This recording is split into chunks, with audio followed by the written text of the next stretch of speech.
Chapter 27, Revelations and Alliances, Part 2.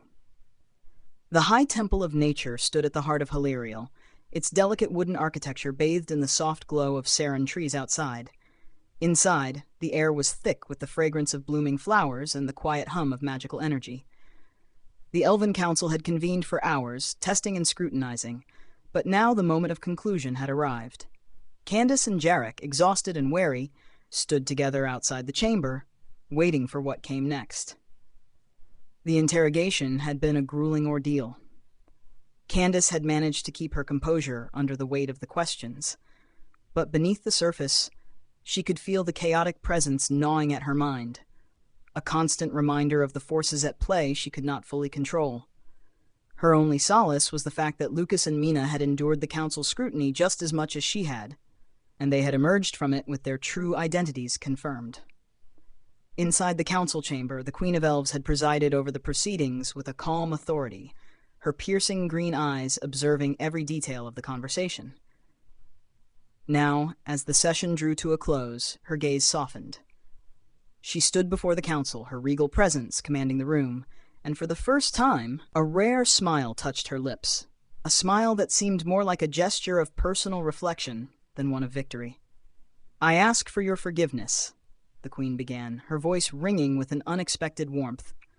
"For the deception, for the tests, for the distrust that I have shown. It was never my intention to hurt or mislead you." She turned her gaze toward Candice, then Jarek. "You were part of a much larger game, and I now see the value in your commitment to our cause. For that, you have my gratitude."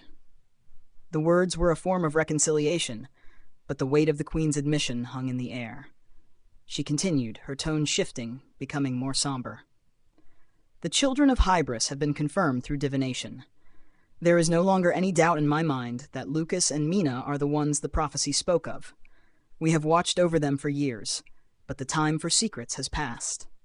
The Queen motioned for the High Elves Council to acknowledge the truth, and one by one they nodded in solemn agreement.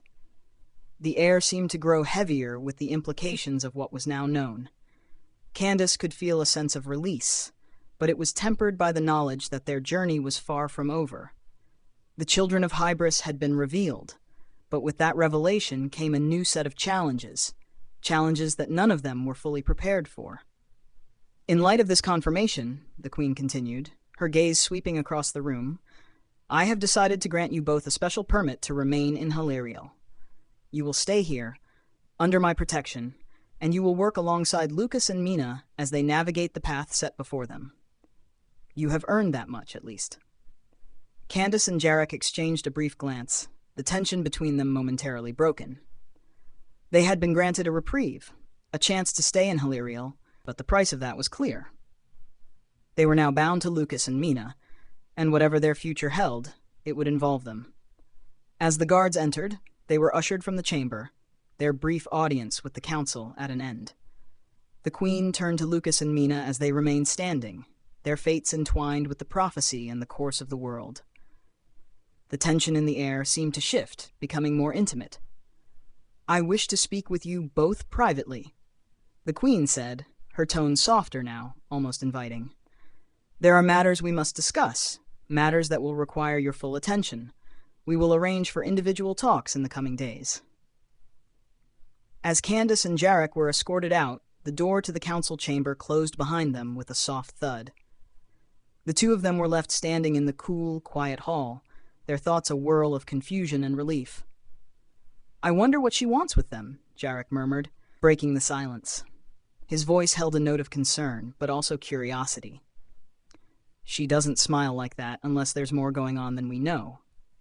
Candice said nothing for a moment, her eyes focused on the distant trees visible through the windows. The Queen's actions were calculated, and nothing was as simple as it seemed.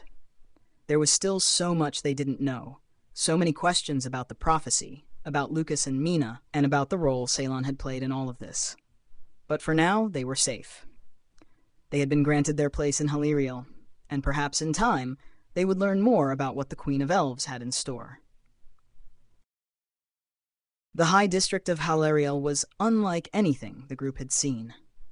Their arrival had been swift, the guards leading them through the maze of towering structures and treetop walkways that defined this exclusive part of the city. The air felt lighter here, filled with the quiet hum of magic, and the pathways shimmered faintly with a soft ethereal glow.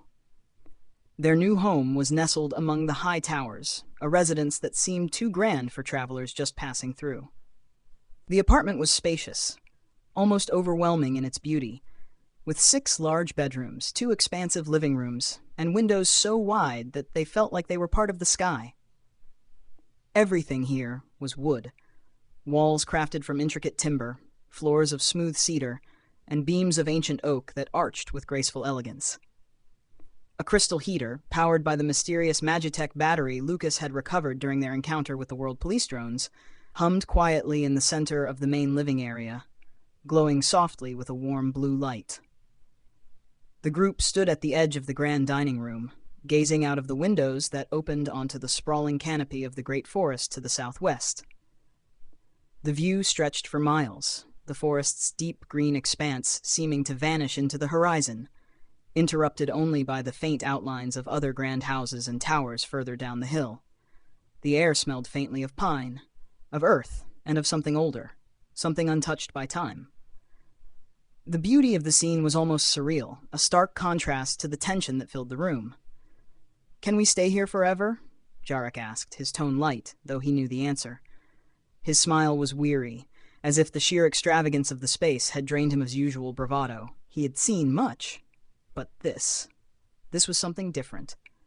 Candice gave him a quiet, tight smile, though her thoughts were elsewhere. She had expected much less. Run-down inns and cold stone walls, not this luxury. The apartment's vastness, the beauty of it, felt like an intrusion on the weight she carried. The mission she had been sent on was never supposed to include moments like this. As they settled in, Candice knew it was time. The group had to know the truth, the true reason she had brought them here.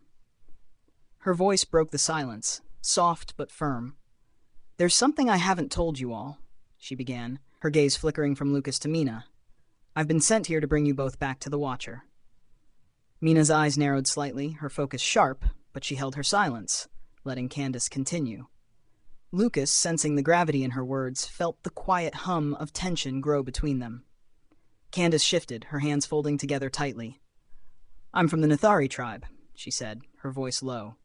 "My mentor, Ceylon, believes that you, Lucas and Mina, are the Children of Hybris. You are tied to the prophecy, and my mission is to ensure you return to the Watcher." She paused for a long moment, as if steeling herself against the weight of her own words. "The Watcher believes that your fate is intertwined with the survival of the world, and that together you have the power to avert the coming disaster." The room was still. The only sound was the quiet hum of the crystal heater, the soft flicker of light from the fireplace that wasn't really a fire. The words she had spoken hung heavy in the air. Lucas and Mina exchanged a brief glance, the telepathic link between them flaring with unspoken questions. "Is she telling the truth?" Lucas asked. His voice was cautious, searching. Mina's thoughts were steady, calm. "She believes it, but can we trust her?" Lucas nodded subtly, his mind still running through every word Candice had said. "She believes it, but it's hard to say if it's the whole truth." Candice, sensing their doubt, continued without hesitation. "I'm not hiding anything. I truly believe what I'm telling you," she said, her voice unwavering. "Ceylon, he's seen it. The Watcher has seen it too. And the Nithari tribe, we are bound by this prophecy. We've been waiting for this moment for generations." Lucas nodded slowly, taking in her words. She wasn't hiding anything. At least, not intentionally. Her belief was absolute. But he couldn't shake the feeling that there were still pieces missing, hidden beneath the surface. Still, the sincerity in her voice left little room for doubt. Candice believed what she was saying, and that was enough. For now. Thomas, leaning against the doorframe, crossed his arms, a frown tugging at his lips. "So we're caught up in a prophecy now," he said, his voice heavy with skepticism. "This is bigger than just us, isn't it? Why are you really here, Candice? What's the full story?" Candice met his gaze, unflinching. "This is what I was sent to do. To bring you to the Watcher. To make sure you understand the prophecy, and your place in it before it's too late." Dira, who had been quietly observing, folded her arms as well. a thoughtful look on her face. She didn't know much about the details of the prophecies, but she could sense that both of them were connected in ways she didn't yet understand. "I don't know much about these prophecies," she admitted, "but they seem to tie into each other somehow. The Children of Hybris, the dangers we're facing, they feel linked." Candice's expression softened, though there was an edge to her words. "The prophecies are intertwined. The Watcher has foreseen the dangers, and both the Children of Hybris and the Nethari tribe have a role to play in the balance of the world. We've all been waiting for this moment, and I will do whatever it takes to see it through." The discussion continued, but the weight of Candice's words lingered in the room. Each of them had their own doubts, their own concerns about what the future held, but for now, they had to act. The immediate future seemed clearer. Tomorrow, they would attend the briefing about the Disciple of Air's mission. After that, they would decide their next move. But Candice knew that the Watcher awaited them. And with that knowledge came a new kind of pressure, one that weighed heavily on her chest. If they went to the Eastern Continent, it would take them far from the Watcher, and possibly farther from the answers she sought. As she gazed out over the vast, endless stretch of the great forest, a sense of unease crept in. There was something in the air, a presence just beyond their reach. They were safe for now, yes, but that calm would not last. The forces they had all seen stirring in the world were only just beginning to move, and Candice knew, deep down, that soon they would all have to choose a side. For now, though, they had this moment, this fleeting peace, and it felt as fragile as the moonlight that filtered through the windows. The evening air in the high district of Haliriel had a cool, refreshing bite to it as the group ventured deeper into the heart of the city. The streets were paved with soft, polished wood, and the towering buildings around them seemed to glow with the warmth of evening light. Candice walked with an almost childlike sense of wonder, her eyes scanning the intricate architecture, noting how the buildings seemed to rise gracefully from the earth. Stone, rare in the high district, was only used sparingly, while wood dominated the structure and design of the district, lending the space an organic, almost flowing quality. The guards stationed at the gates to the district nodded approvingly as Candice presented her special pass, which had been granted by the Nethari people in recognition of her status. The pass was intricately engraved with symbols and markings that only those familiar with the Nethari could truly understand. Her pride was evident as she smiled, her amber eyes gleaming, and the party proceeded without delay.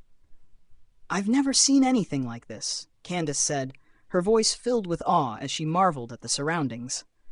"It's so different from the forests and mountains I'm used to." Lucas, walking alongside her, took in the scene with a quiet appreciation.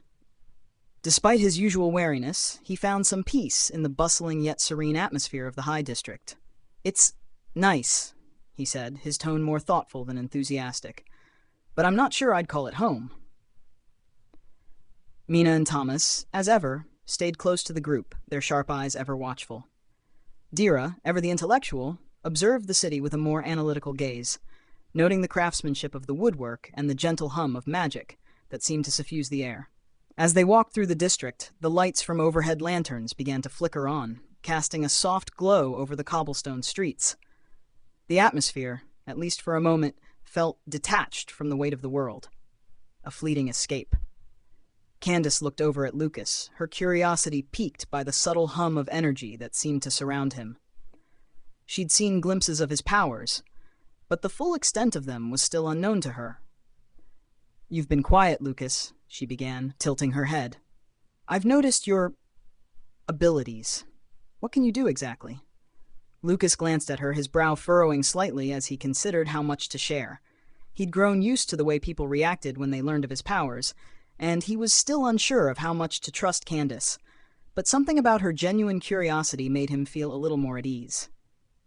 "I can do a few things," he replied cautiously, his voice low. "Telekinesis, mostly. I can move objects with my mind." He demonstrated briefly, levitating a nearby twig with a flick of his hand. The small display was enough to draw Candice's attention. "That's incredible," Candice said, her tone filled with wonder. "And you didn't always have this. What else can you do?" Lucas hesitated for a moment, unsure of how much to reveal. I have some other powers too, but it's complicated. His gaze shifted to Mina and Thomas, as though wondering if they would speak up. Candice turned to Mina, her eyes bright with interest. And you? Do you have powers too? Mina, who had been silent up until now, smiled gently. Nothing like Lucas's powers, she said, but I'm fast. Really fast. She gave a small laugh. I guess you could say I'm more of a speedster than anything else. Speedster? Candice repeated, her brow furrowing slightly in confusion. How fast are we talking? Mina grinned, her eyes alight with playful challenge. Fast enough to make you blink twice and wonder where I went. The group shared a moment of light-hearted laughter, the ease of the conversation offering a brief respite from the weight of their mission.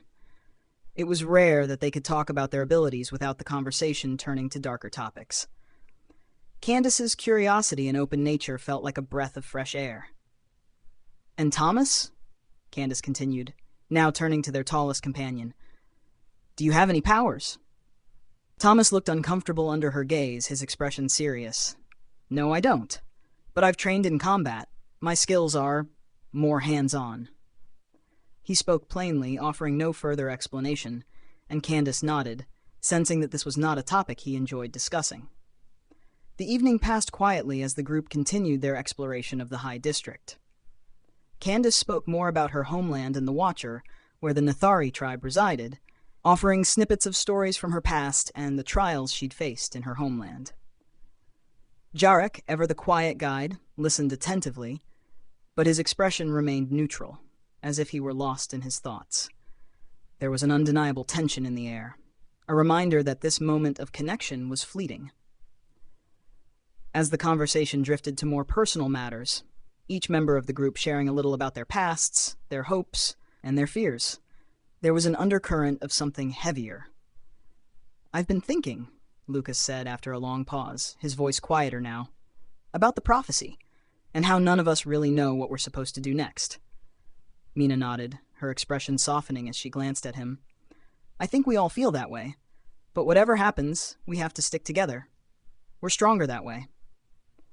Candice glanced between them, her amber eyes flickering with a mix of understanding and uncertainty. I don't know if I'm meant to be part of this prophecy, but I'm here, and I'll help however I can. Jarek finally spoke, his voice low and steady. The Nethari don't deal much with prophecies. We focus on what we can control, but I understand the weight you carry, all of you. The group fell into a thoughtful silence, the reality of their mission and their roles in the prophecy hovering just beneath the surface of their conversation. The city around them, with its glow and beauty, felt like a world away from the dark and dangerous path they were walking. As the evening wore on, they continued to explore the High District, each person lost in their own thoughts. It was clear that while their bonds were growing, the journey ahead would be anything but simple.